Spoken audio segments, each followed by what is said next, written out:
Neste dia estaremos iniciando mais um estudo no livro de Malaquias, mas antes de tudo queremos começar com uma palavra de agradecimento em forma de oração, agradecendo a Deus por todos os seus benefícios, por tudo que Ele tem feito, agradecendo a você por estar nos acompanhando no Instagram, no YouTube. Nós fazemos parte, para você que não nos conhece, da Primeira Igreja Batista em Vila dos Carneiros, e agora iremos orar a Deus e mais uma vez darmos continuidade ao estudo do livro do profeta Malaquias. Vamos orar. Santo Deus e eterno Pai, te louvamos e bendizemos o teu nome pelas tuas misericórdias e pela tua graça. Te pedimos ao Santo Espírito que tu apliques a tua palavra em nossos corações, para não pecarmos contra ti, que venhamos guardar a tua palavra, Deus, e venhamos crescer em graça, em estatura e em conhecimento. Te pedimos tudo isso no nome de Jesus. Amém. Mais uma vez eu repito, para você que nos assiste, seja muito bem-vindo ao estudo do livro do profeta Malaquias. Dando continuidade, iremos mais uma vez ministrar no capítulo 3, a partir do verso 13. E como sempre, damos uma temática ao estudo. Nesta manhã iremos mais uma vez dar uma temática que diz: qual é a diferença entre o justo e o perverso? Iremos estudar a partir do capítulo 3, versos de 13 a 18 de Malaquias. Iremos usar outros livros e que em nome de Jesus Deus possa aplicar essa palavra aos nossos corações. Vamos lá, capítulo 3, verso 13 de Malaquias diz assim: as vossas palavras foram duras para mim, diz o Senhor, mas vós dizeis: que temos nós falado contra ti? Perceba aquilo que falamos em outros momentos a respeito da fala de Deus e da relutância em observar a fala de Deus por parte dos homens do tempo do profeta Malaquias. E para nos ajudarmos a entendermos um pouco melhor sobre essa diferença entre o justo e o injusto, vamos pegar um gancho no Salmo 1. Salmo 1, por favor, me acompanhe. Vai ser muito proveitoso nós entendermos esse conceito de justiça, que ao longo da revelação bíblica, ela vem, vamos dizer assim, sofrendo algumas diferenças. Salmos 1, verso 1 diz assim: bem-aventurado o homem que não anda no conselho dos ímpios, não se detém no caminho dos pecadores, nem se assenta na roda dos escarnecedores. Ou seja, quando nós começamos a ler o Salmo 1 e o verso 1, nós vamos começar a entender um pouco melhor o conceito de justo. Ele diz que o justo é bem-aventurado. O justo não anda no conselho dos ímpios. O justo não se detém no caminho dos pecadores. O justo não se assenta na roda dos escarnecedores. Percebam que há uma progressividade das ideias: não anda, não se detém e não se assenta. Ou seja, o justo, ele não tem nenhum tipo de compatibilidade de pensamento, de ações, de vida com o ímpio ou com o perverso. E quando nós olhamos dentro dessa continuidade do verso 1 e capítulo 1, o Salmo 1, nós vamos entender que o salmista ele começa a traçar algumas características e fazendo uma contraposição com os pecadores. No verso 2 do Salmo 1, ele diz assim: antes, ou do contrário de sentar, de se deter ou de andar no caminho dos pecadores, o seu prazer está na lei do Senhor. Ou seja, nós podemos entender a partir do Salmo 1, no verso 2, que o justo, ele tem prazer na lei do Senhor. E nós fazemos uma observação, quando na aula passada nós citamos o conceito de edomia, onde citamos Esaú, quando diz para o seu irmão Jacó: de que me adianta a primogenitura se eu estou com fome? Neste caso, o prazer de Esaú, o prazer da edomia, o prazer carnal está em outras coisas senão em Deus. Neste caso aqui, no Salmo 1, verso 2, nós vamos entender que o justo, ele tem prazer na lei do Senhor. E ainda continuando no Salmo 1, no verso 2, diz assim: e na sua lei medita de dia e de noite. Quando o salmista, no Salmo 1, verso 2, coloca essa ideia, na sua lei medita de dia e de noite, não é aquela coisa de meditando, não. É que a lei do Senhor, ela está constantemente, quando usa essa expressão de dia e de noite, é que há uma constância por parte do salmista, por parte do justo, na lei do Senhor. Não é aquela coisa inconstante de nós recebermos a palavra, nos alegrarmos e daqui a pouco nos esquecemos, não. O salmista diz que o justo, ele medita na lei de dia e de noite, ou seja, por meio da lei há uma constância por parte do justo.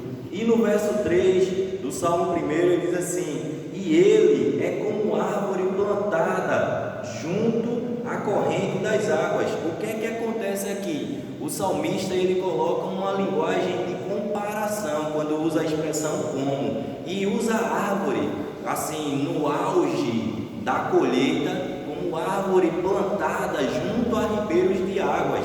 Ou seja, essa lei, essa presença de Deus faz com que o justo ele prospere. Não, mas perceba, lembra da ideia do prazer? Essa prosperidade também não quer dizer apenas uma questão financeira, mas traz a ideia de que a própria presença de Deus junto ao indivíduo, junto ao justo, isso é um sentido de prosperidade. Então, a partir do Salmo 1, do verso 1 ao verso 3, nós podemos começar a entender um pouco o conceito de justo.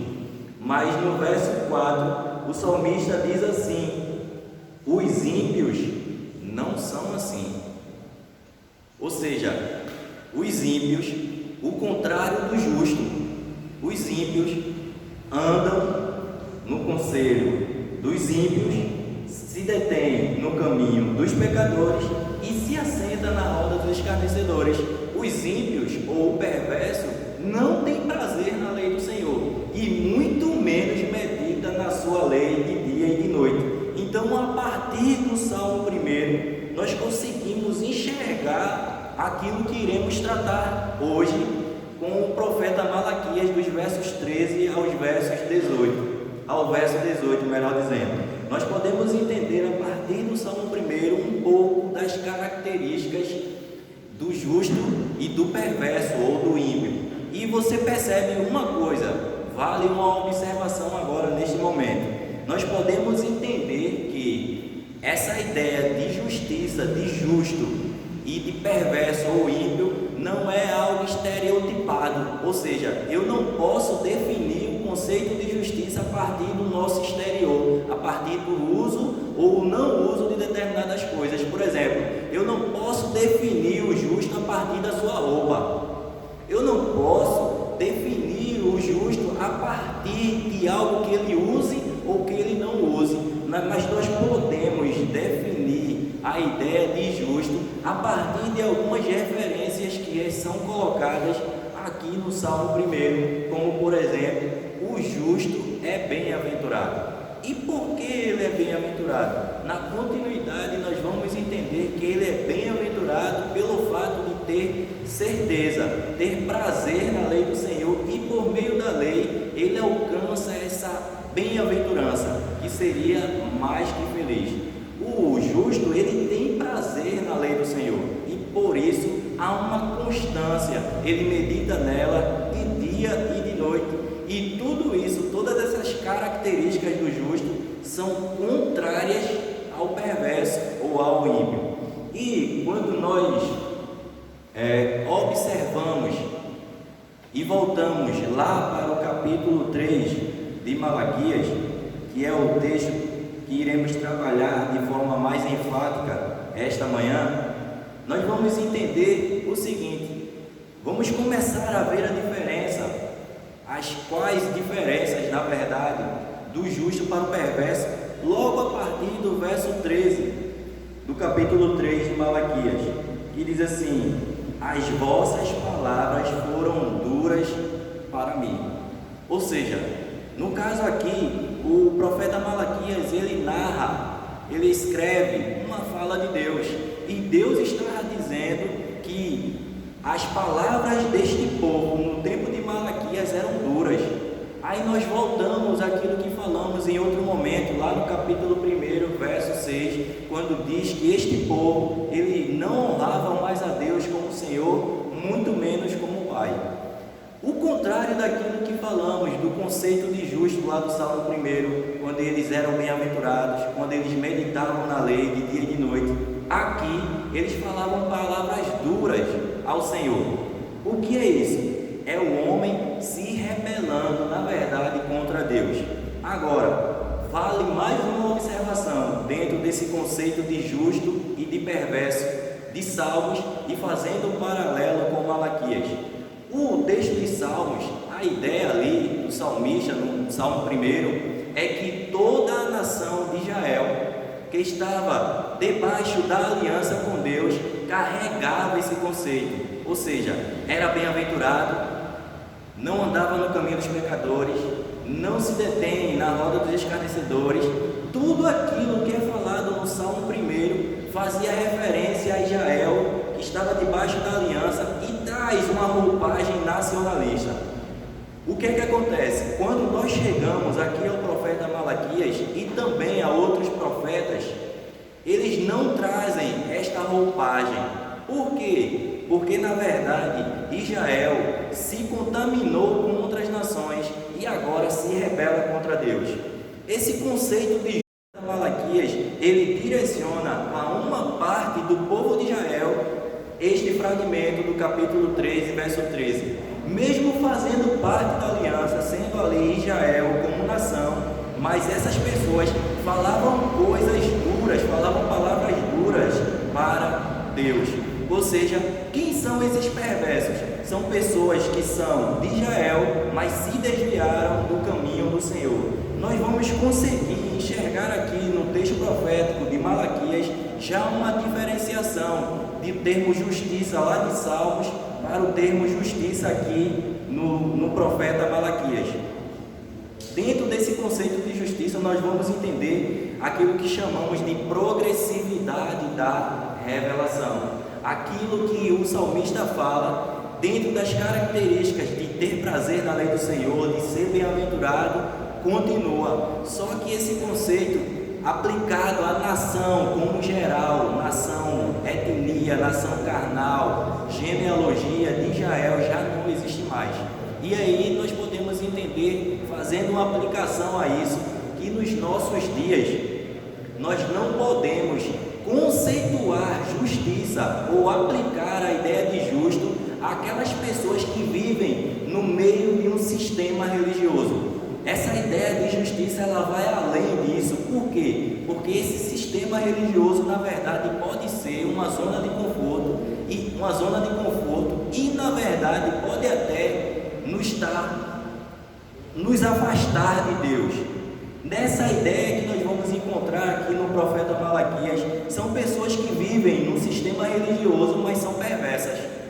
Oferecem a Deus sacrifícios contrários à vontade de Deus, ou seja, se divorciam de suas mulheres e se casam com mulheres estrangeiras, desobedecendo a lei de Deus, falam palavras duras em relação a Deus. Ou seja, quando nós vamos olhar aqui, são pessoas de Israel como nação, mas são perversas diante de Deus. E na continuidade, lá no capítulo 3 e verso 13 de Malaquias, nós vamos entender que essas palavras duras que esses homens falavam em relação a Deus ainda traz uma outra roupagem que é bastante triste, que nós podemos fazer uma aplicação aos nossos dias. Quando Deus questiona essas pessoas, esses homens, que eles estavam falando palavras duras em relação a Deus, vejam o que é que eles dizem ao final do verso 13: que temos falado contra ti. O que é isso? Há uma espécie de cauterização do pecado na cabeça dessas pessoas, e esse pecado parece que deixa a mente deles anestesiadas diante de Deus. eles fazem as coisas que nós já falamos em outros momentos e repetimos hoje. Eles fazem as coisas, eles falam as coisas, e mesmo assim o pecado está tão cauterizado na sua mente, está tão fixado na sua mente, que eles não conseguem enxergar aquilo que eles estão fazendo, como eles estão vivendo diante de Deus. E por isso o texto deste dia vai nos deixar claro que o fato de estarmos oferecendo a Deus um culto segundo o nosso pensamento e vivendo e andando segundo o nosso pensamento não nos torna justo. Mas o que é que nos torna justo? E aí é onde entra a temática desta manhã. Qual é a diferença entre o justo e o perverso? Nós vamos entender que, fazendo uma vistoria, vamos dizer assim, no profeta Malaquias, nós vamos entender o seguinte: lá no capítulo 1, verso 2, eles duvidavam do amor de Deus. Capítulo 1, verso 6 de Malaquias, eles não estavam honrando a Deus como Senhor e como Pai. Lá no capítulo 2, verso 8, eles se desviaram do caminho e violavam a aliança com Deus. Lá no capítulo 2, verso 13, diz que eles derramavam lágrimas no altar de Deus, justamente porque se desquitavam de suas mulheres, ou seja, eles quebravam a aliança com suas esposas e também com Deus. Lá no capítulo 2, verso 17, é aquela ideia quando eles questionam a Deus, dizendo que Deus era conivente com o mal, e ainda dizem que Deus está inerte em relação às suas situações. Lá no capítulo 3, verso 8, o texto vai nos dizer que eles roubavam a Deus, e mesmo assim eles perguntavam para Deus em que roubavam. Na verdade, eles deixavam de oferecer os seus dízimos e as suas ofertas a Deus. Eles roubavam, em última análise, a Deus, e também deixavam de cumprir a lei de Deus. Ou seja, quando nós chegamos aqui no capítulo 3, verso 13, eles falavam palavras duras contra Deus e ainda perguntavam: que temos nós falado contra ti? Vejam como é o coração do homem. E ainda nós encontramos aqueles que se auto-justificam pelas roupas ou pelas boas obras. Na verdade, nós vamos entender a partir do capítulo 3, verso 13 de Malaquias, que Deus é quem justifica o homem. Que na verdade, aquilo que dissemos outrora, o homem é mau, e se não for a misericórdia de Deus, o homem... É por isso que nós vamos encontrar no texto bíblico, no capítulo 3, verso 1 de Malaquias, dizendo que Deus, ele não muda. E porque ele não muda, o povo não seria consumido. E continuando, por favor, agora no capítulo 3, verso 14 de Malaquias, diz assim: vós dizeis, inútil é servir a Deus.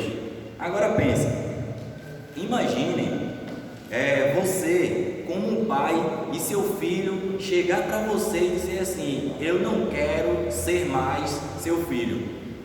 Inútil é estar dentro desta casa, inútil é ser teu filho. Pronto, isso não é uma palavra dura? E quando nós encontramos aqui o povo de Israel, o povo de Deus, diz exatamente isso para Deus: inútil é servir a Deus. Agora, quando nós voltamos lá ao verso 13, quando Deus diz que eles falavam palavras duras, ele diz: que temos nós falado contra ti? E no verso 14 diz que eles diziam: inútil é servir a Deus. Vejam como é o homem e como é Deus misericordioso. Essa ideia de inútil carrega justamente aquilo que nós falamos, a ideia da edomia. Por quê? Porque esses homens do tempo de Malaquias diziam que era inútil servir a Deus, porque eles estavam com os seus olhos voltados para as nações pagãs que os cercavam e que eles viam prosperar, falo financeiramente, e por isso trazia aos seus corações inveja. E eles pensavam, assim como muitos de nós pensam também: se eu sirvo a Deus e eu mesmo assim, vou usar uma expressão bem nordestina agora, e mesmo assim eu arrasto uma cachorrinha, então é inútil servir servir a Deus? Para que eu sirvo a Deus? Para que ter Deus como Pai se me falta o pão, se eu não tenho saúde, se as pessoas que eu amo morrem? Então é inútil servir a Deus.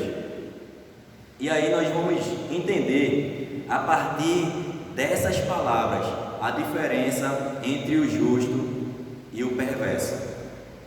O perverso, ele fala a palavra dura contra Deus. Verso 13. Iniciando o verso 14, diz que é inútil servir a Deus. Aí quando nós fazemos um paralelo lá com o Salmo 1, aquela bem-aventurança já não existe mais no coração desse povo. É por isso que o conceito de justo e de justiça, ele não pode estar voltado a um sistema religioso, porque esses homens viviam também, assim como nós, debaixo de um sistema religioso. Mas eles falam de forma muito clara que é inútil servir a Deus. E ele continua, por favor, verso 14, depois de dizer que é inútil servir a Deus, ele diz o seguinte: que nos aproveitou termos cuidado em guardar os seus preceitos. O que é isso? É o homem querendo se auto-justificar. Sabe o que é aqui, nesta parte aqui do verso 14? É uma espécie de farisaísmo, quando o homem pensa que por suas forças eles podem guardar a lei. E ele chega diante de Deus e ainda indaga a Deus, ele pergunta a Deus o que lhes aproveitou ter guardado os preceitos ou a lei de Deus. É como se ele estivesse dizendo assim, isso de nada me aproveitou. Eu tentei, mas não me aproveitou de nada. Em última análise, é o homem se colocando diante de Deus e dizendo, na verdade, você é o culpado e eu sou o inocente. Então nós vamos entender a partir desse verso 14 essa ideia farisaica que nós podemos entender como uma autojustificação. Que proveito tem para o homem guardar os preceitos de Deus? Nós não podemos tabular, nós não podemos mensurar esse proveito a partir dessa vivência. Mas nós podemos analisar esse guardar os preceitos a partir daquilo que Deus promete na sua palavra. Deus promete na sua palavra não que tenhamos dificuldades, mas que ganhamos por meio dos preceitos, por meio da pessoa de Cristo, a vida eterna. Está aí a grande diferença do justo e do perverso. O justo, ele tem prazer na lei do Senhor, ele medita na lei de dia e de noite, e ele tem a certeza e tem a convicção que a sua vida, a sua pátria, a sua morada não é aqui. É por isso que ele não vai buscar o seu prazer nas coisas materiais, diferentemente do perverso, que nesse caso pergunta para Deus: que proveito teve para mim guardar os teus preceitos? Nós podemos ver duas coisas nessa parte do verso 14. Primeira coisa, o homem chegando diante de Deus e se auto-justificando. E a segunda coisa, Deus, o fato de pensar em estar servindo a Deus e não estar tendo retorno. A lei do retorno para esses homens os torna perversos diante de Deus. Mesmo eles habitando no sistema religioso, eles são perversos. Sabem por quê? Porque os seus corações, mesmo os seus lábios dizendo o contrário, os seus corações estão longe de Deus. E isto nós podemos ver com muita tristeza, mas também com muita alegria. Sabe por quê? Porque nós encontramos nisto aqui o homem provando para ele mesmo e para Deus a sua debilidade diante de Deus. Se não for a justiça de Cristo, o homem não poderia ir a Deus, porque o homem, por si só, ele é mau. E na continuidade, no verso 14, no finalzinho, ele diz assim: e em andar de luto diante do Senhor dos Exércitos. Percebam que o verso 14 é um verso muito duro para Deus. É por isso que no verso 13 ele diz que eles falavam palavras duras. Por quê? Vejam o que eles dizem: é inútil servir a Deus, que nos aproveitou ter guardado os teus preceitos e andar nos teus caminhos. O contrário daquilo que narramos lá no Salmo 1, onde o salmista diz que ele é bem-aventurado porque ele não anda, ele não se assenta, ele não se detém nos caminhos dos pecadores. Mas o seu prazer está na lei do Senhor e nela medita de dia e de noite. E por isso, por meditar na sua lei, ele será como árvore plantada junto a ribeiro de águas. Ou seja, tudo que ele fizer vai prosperar. Agora, mais uma vez eu relato, na verdade essa prosperidade não é uma prosperidade capitalista, mas é a própria presença de Deus junto ao indivíduo. Vamos entendendo agora, a partir do verso 15, mais uma diferença entre o justo e o perverso.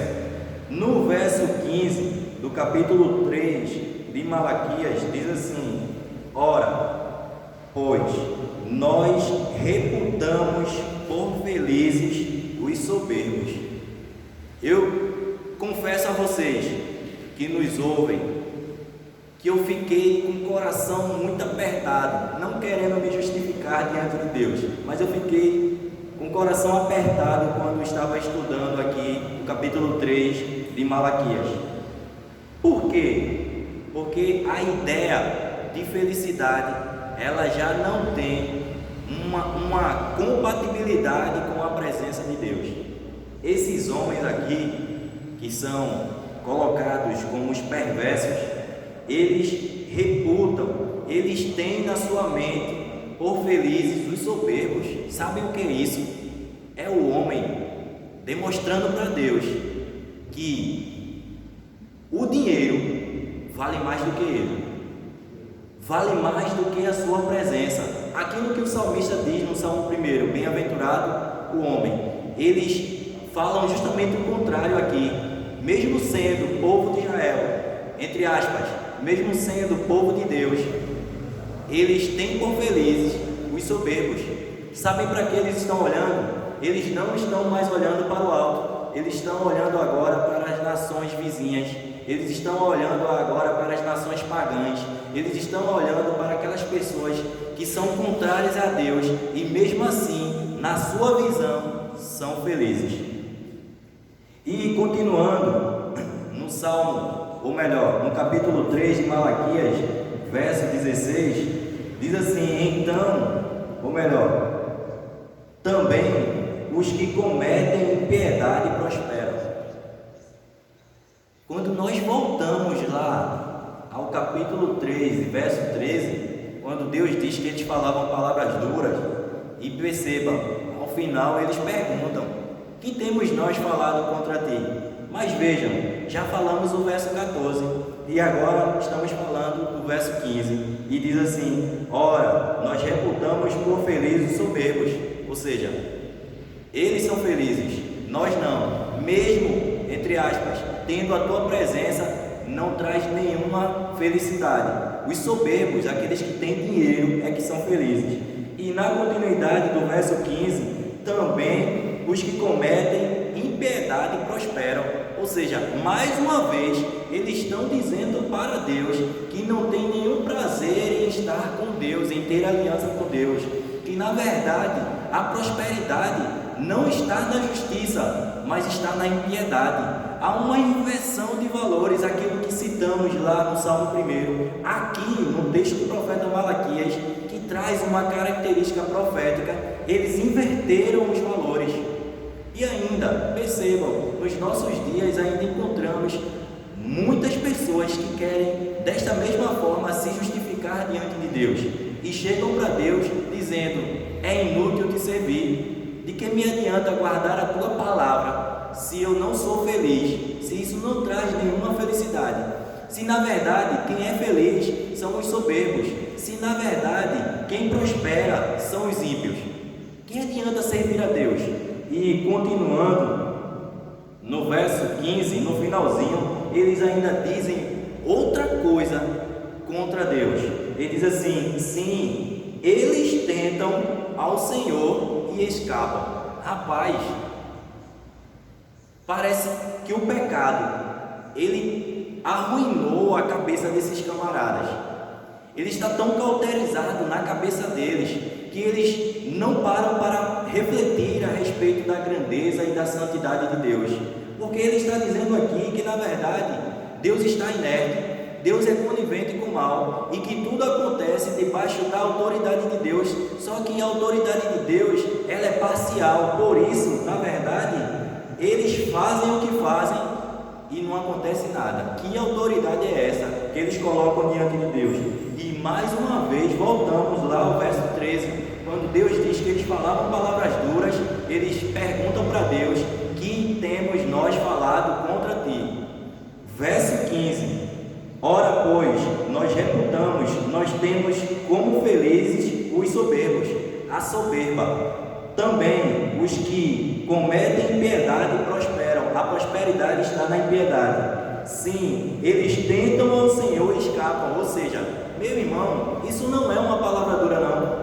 É por isso que nós devemos entender o livro do profeta Malaquias como algo, como um todo, não fragmentar. Quando nós voltamos lá ao capítulo 1 e verso 1 de Malaquias, nós vamos entender por que a palavra colocada pelo profeta Malaquias é uma palavra dura, é uma sentença. E o profeta, a ideia que coloca lá de sentença é grito, é tribunal, é Deus pronunciando a essas pessoas que chamamos de perverso aqui a sua sentença, o seu julgamento. E nesse caso aqui, Deus está condenando essas pessoas.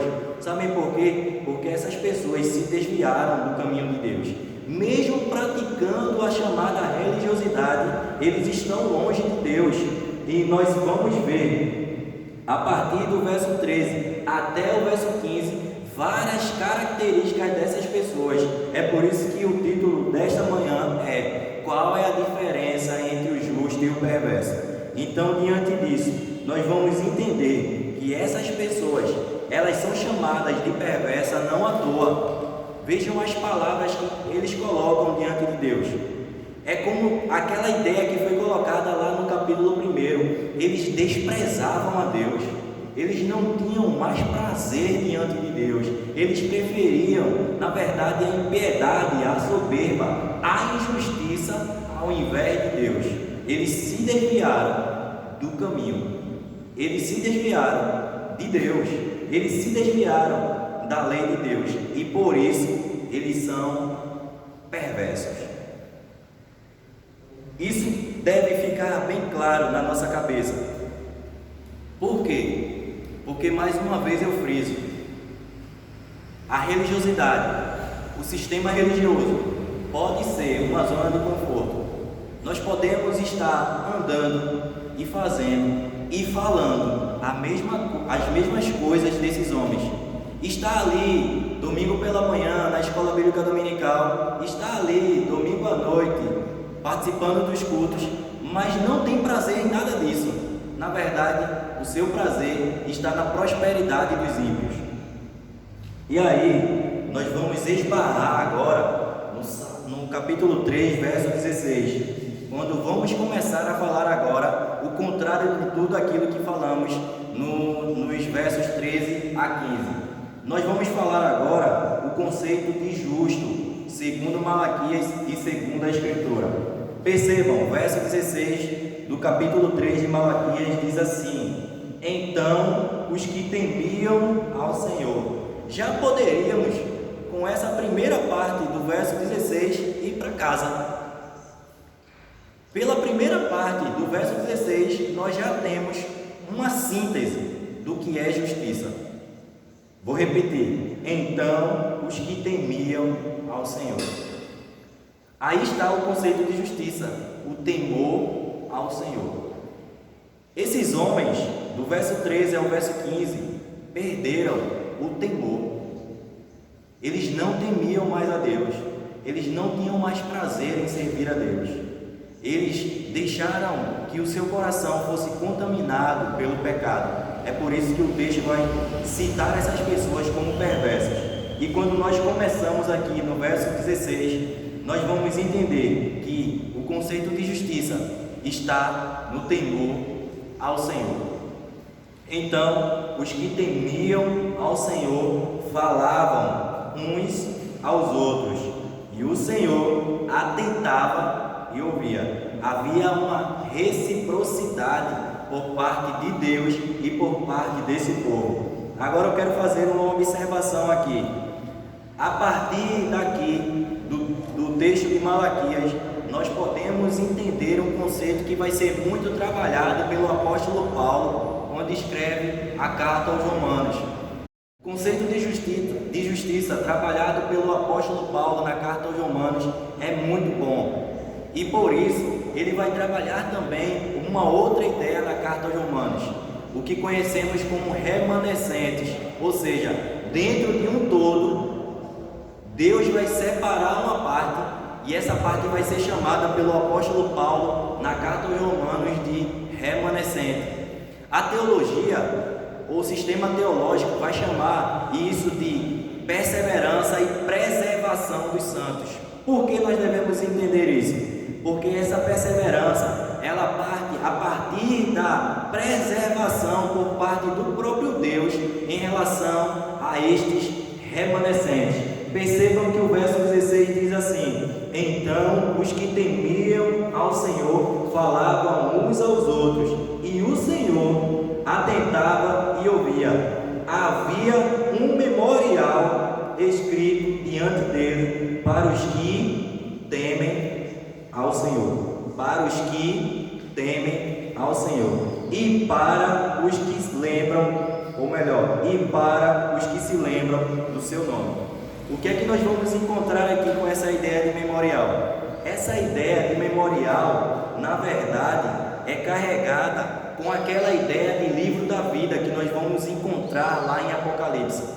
É como se Deus estivesse dizendo que esses remanescentes, eles não se desviarão nunca, jamais, porque os nomes deles já foram escritos no livro da vida. E diferente de nós, Deus não muda. Voltamos lá ao capítulo 3, verso 1, quando ele diz: eu, o Senhor, não mudo. Ou seja, Deus não vai colocar o seu nome no livro da vida e depois apagar. Deus não muda. Nós podemos fazer isso, mas Deus não. Nós podemos hoje termos muita alegria de servir a Deus, amanhã talvez não. E me faz lembrar com isso a parábola do semeador, quando uma das sementes caiu em terreno rochoso, que até a plantinha cresceu, mas pelo fato de ter muita rocha e pouca areia, a raiz ela não fincou e por isso morreu.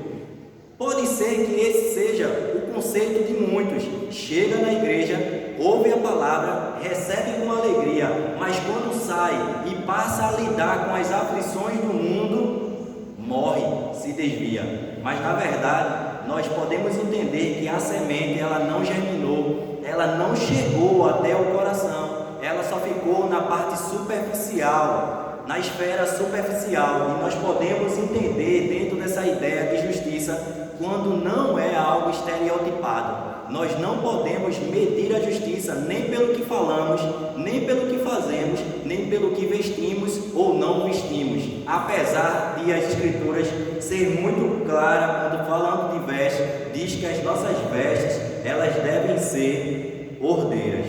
Nós podemos, por favor, ir lá a Apocalipse, no capítulo 20 e verso 12, e vamos entender essa ideia de memorial como o livro da vida. Capítulo 20 de Apocalipse, verso 12. Nós devemos olhar para as escrituras e termos aquela mesma ideia do Salmo 1, termos prazer na sua lei e meditar nela de dia e de noite, porque a lei de Deus, a sua palavra, é uma representação da pessoa de Deus. E quando não temos mais prazer na leitura bíblica, é como também não tivéssemos mais prazer em Deus. É exatamente isso. Uma igreja, uma pessoa que não tem prazer na lei de Deus, como terá prazer em Deus, se a sua palavra é uma representação da sua pessoa? No verso 20, no capítulo 20, melhor, de Apocalipse, verso 12, diz assim: vi também os mortos, os grandes e os pequenos, postos em pé diante do trono. Conceito de justiça aqui, tá? Então se abriram livros, ainda outro livro, o livro da vida foi aberto, e os mortos foram julgados segundo as suas obras, conforme o que se achava escrito no livro da vida. Ou seja, aquela ideia de memorial lá do capítulo 3, verso 16 de Malaquias, é uma ideia parecida com essa do livro da vida, onde Deus escreve a ideia de registro, a ideia que nós estamos guardados diante da soberania de Deus. Nós estamos guardados debaixo da autoridade divina e por isso somos justos. Quando nós olhamos o que o apóstolo Paulo fala a respeito dessa ideia de remanescente, que por sinal é muito boa, lá no capítulo 9, verso 27 da carta aos Romanos, nós vamos entender de forma muito clara essa ideia de remanescente, essa ideia de um todo se tirar alguns. Capítulo 9, verso 27 da carta do apóstolo Paulo aos Romanos diz assim: mas relativamente a Israel, lembram daquela ideia nacionalista, onde alguns chegavam diante de Deus e só porque eram israelitas de nascença queriam se justificar? Vejam o que é que Paulo diz aos Romanos: mas relativamente a Israel, dele clama Isaías: ainda que o número dos filhos de Israel seja como a areia do mar, ou seja, a ideia do todo aqui, como a areia do mar, o remanescente é que será salvo. O remanescente é que será salvo. Verso 28 do capítulo 9: porque o Senhor cumprirá a sua palavra sobre a terra cabalmente e em breve, como Isaías já disse: se o Senhor dos exércitos não nos tivesse deixado descendência, ter-nos-íamos tornado como Sodoma e semelhante a Gomorra. Para aqueles que querem se justificar pelo fato, não, eu sou crente, eu vou para a igreja todo domingo. A diferença do justo e do perverso não está nisso. Por quê? Tem perverso indo à praia aos domingos pela manhã e tem perverso indo à igreja também pela manhã. Por quê? Porque o camarada pode estar indo à igreja domingo pela manhã, mas não ter nenhum prazer em servir a Deus, como essas pessoas aqui do livro de Malaquias. E ainda, para fixar essa ideia de remanescente, ainda vamos ler outro texto na carta aos Romanos, agora no capítulo 11, a partir do verso 4. Capítulo 11 da carta aos Romanos, a partir do verso 4, diz assim: que lhe disse, porém, a resposta divina: reservei para mim 7.000 homens. Observação, essa ideia de 7.000 homens não é algo literal, mas é a ideia de completude, tá? Reservei para mim, diz o Senhor, 7.000 homens que não dobraram os joelhos diante de Baal. Essas pessoas, elas não vão se deixar influenciar pelo sistema pagão, no caso Baal. No verso 5 da carta aos Romanos, no capítulo 11, diz: assim, pois, também agora, no tempo de hoje, sobrevive um remanescente segundo a eleição da graça. O justo, na verdade, é segundo a eleição da graça. É segundo a vontade de Deus, não segundo as nossas vontades. E aí, por favor, voltemos lá ao capítulo 3, verso agora 17 de Malaquias, quando diz assim: eles serão para mim particular tesouro naquele dia que preparei, diz o Senhor dos exércitos. Poupá-los-ei como um homem poupa ao seu filho que o serve. Nós podemos entender nesse verso 7, nesse verso 17, melhor dizendo, aquilo que falamos a princípio, que é Deus que separa segundo a sua aliança da graça. Porque no início do verso 17 do capítulo 3 de Malaquias diz assim: eles serão para mim particular tesouro. Aí nós pensemos nessa ideia de particular tesouro. Na verdade, quando nós voltamos, essa ideia de particular tesouro, ou propriedade peculiar, como é dito em outro momento, era voltada a Israel.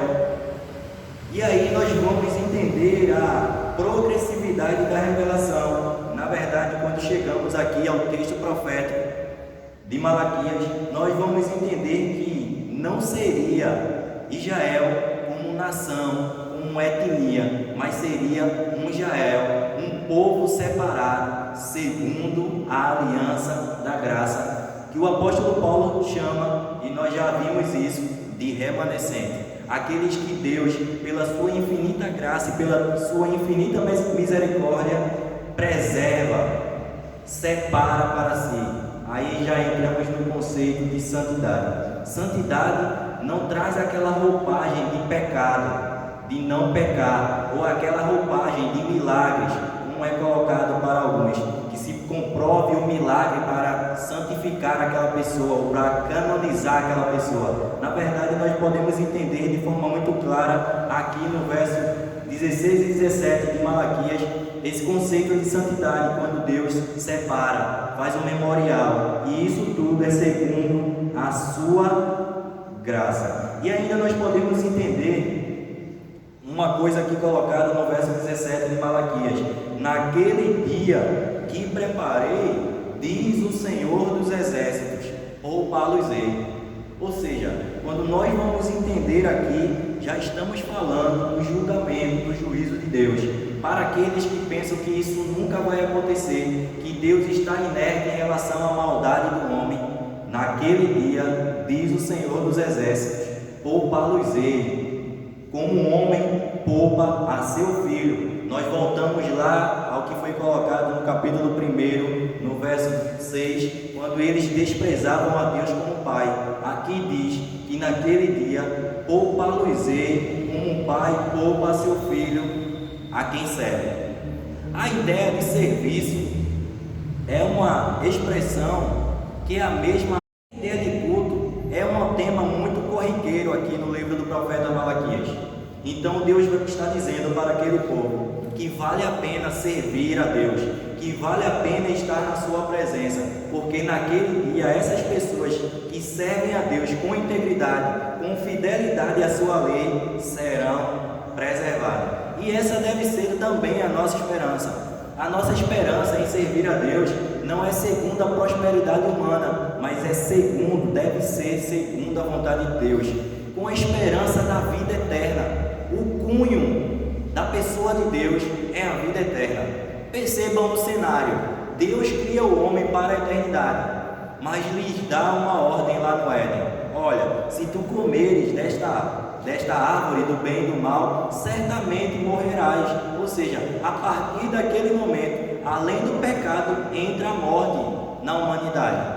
Mas Deus, de forma muito graciosa, dá a oportunidade de tanto sanar o pecado quanto sanar a morte por meio da pessoa do seu Filho, Jesus Cristo.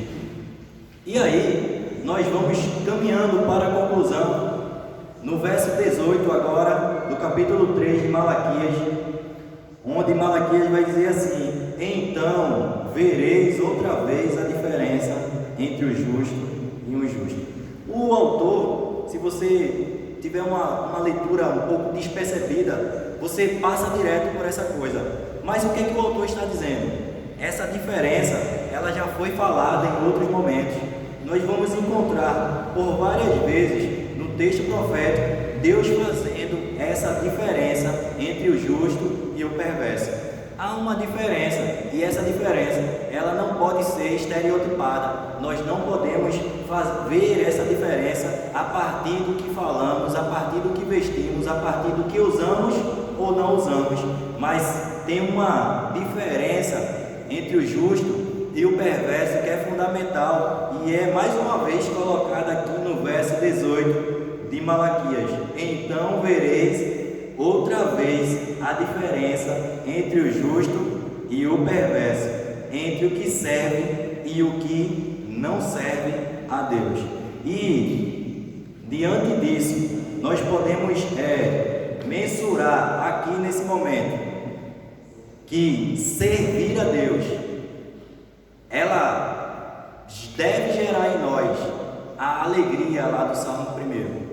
Ela deve gerar em nós a bem-aventurança. Servir a Deus é a coisa mais importante do mundo. Infelizmente, nós podemos enxergar mesmo algumas pessoas congregando, participando de chamados cultos, mas o seu coração, eles já perderam o prazer em servir a Deus.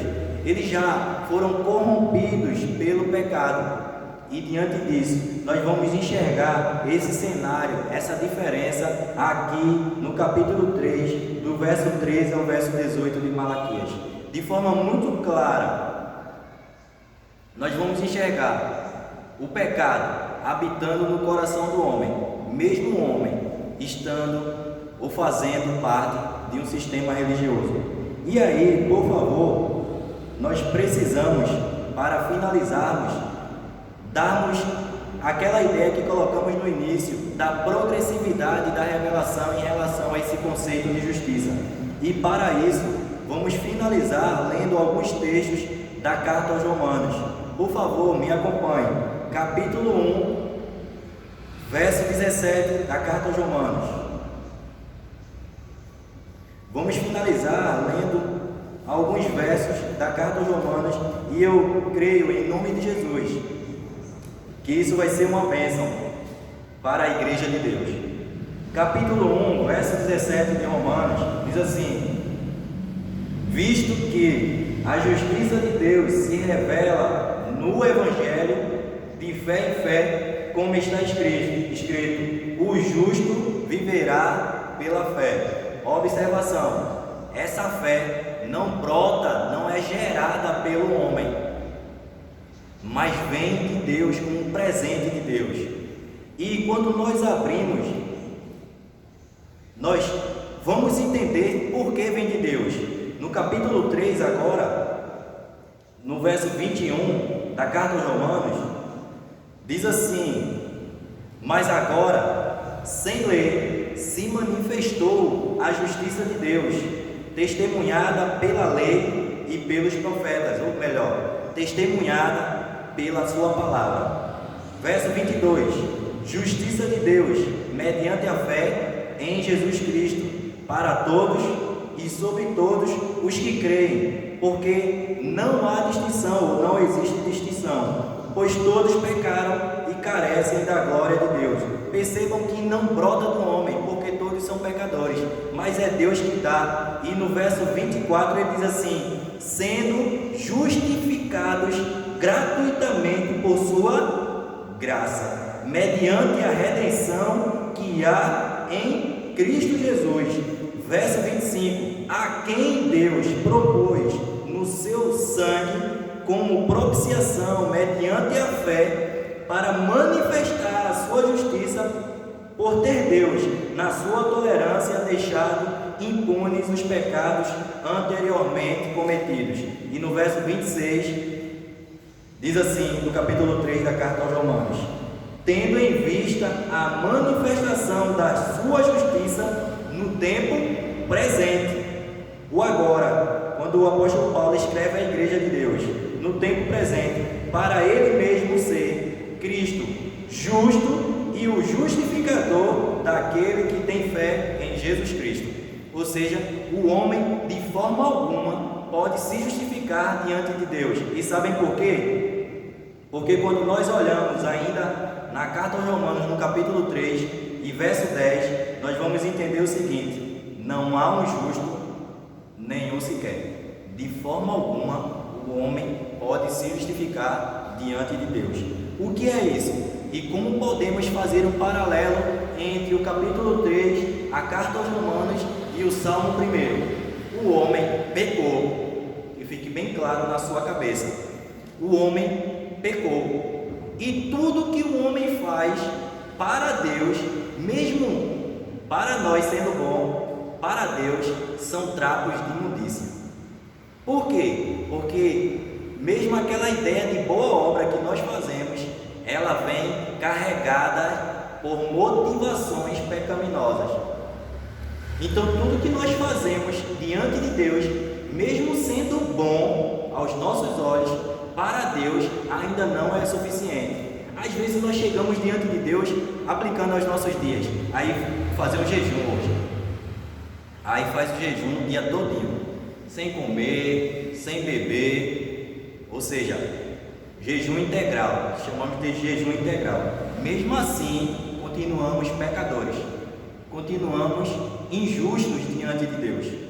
Nós só somos justificados, é isso que diz no capítulo 3 de Malaquias e na carta aos Romanos que acabamos de ler. Nós só somos justificados por causa da justiça de Cristo, porque Ele é justo e é justificador. Isso deve ser fixado, penetrar nos nossos corações. Por quê? Mais uma vez eu friso, cuidado com essa zona de conforto que é a nossa religiosidade. A religiosidade muitas vezes nos torna perversos diante de Deus, assim como esses homens no tempo de Malaquias, que chegavam para Deus e se auto-justificavam e ainda questionavam a Deus, e ainda diziam para Deus que seria inútil servi-lo, que na verdade os ímpios é que prosperavam e que eles tinham por felizes os soberbos, ou seja, a bem-aventurança já não estava mais em Deus, já não era mais bom servir a Deus. O seu coração estão corrompidos pelo pecado. E aí nós esbarramos na carta aos Romanos, no capítulo 3, e temos a percepção do que acontece na vida do homem após o pecado. No capítulo 3, verso 10 da carta aos Romanos, diz assim, como está escrito: não há um justo, nenhum sequer. Ou seja, você pode até vestir uma armadura, o melhor terno que você tiver no seu guarda-roupa, mesmo assim, você não é justo. Não há um justo, nenhum sequer. E na continuidade, no capítulo 3, do verso 11 agora, não há quem entenda, não há quem busque a Deus. Verso 12, todos se extraviaram, todos se afastaram, todos se desviaram, a uma se fizeram inúteis. Não há quem faça o bem, não há nenhum sequer. Verso 13, a garganta deles é sepulcro aberto, como a língua urde engano, veneno de víbora está nos seus lábios. A boca eles a têm cheia de maldição e de amargura. Verso 15, são os seus pés velozes para derramar sangue, nos seus caminhos a destruição e miséria. Desconheceram o caminho da paz. Não há temor diante de Deus, não há temor diante de seus olhos. Ou seja, nós vamos encontrar aqui um cenário que, particularmente falando, causa muita tristeza. Em contrapartida, causa alegria em saber que Deus, mesmo um homem andando assim, Deus separou um povo, que o apóstolo Paulo vai chamar de remanescente. E esse povo Deus vai preservar. E esse povo, ele vai temer a Deus. E esse povo vai ser assistido pelo Espírito Santo. E por isso, naquele dia, Deus vai abençoá-los no dia do juízo. Não pelas suas obras, mas pela justiça de Cristo. Então, diante de tudo isso que falamos, eu agradeço a Deus por mais um momento onde Ele nos dá a oportunidade. A nossa oração nesse momento é que o Espírito Santo ilumine a nossa mente, ilumine o nosso coração para guardarmos a Sua palavra e não pecarmos contra Ele. Que Deus, Ele nos abençoe, que Deus abençoe a sua vida e a sua família. Em nome de Jesus, amém.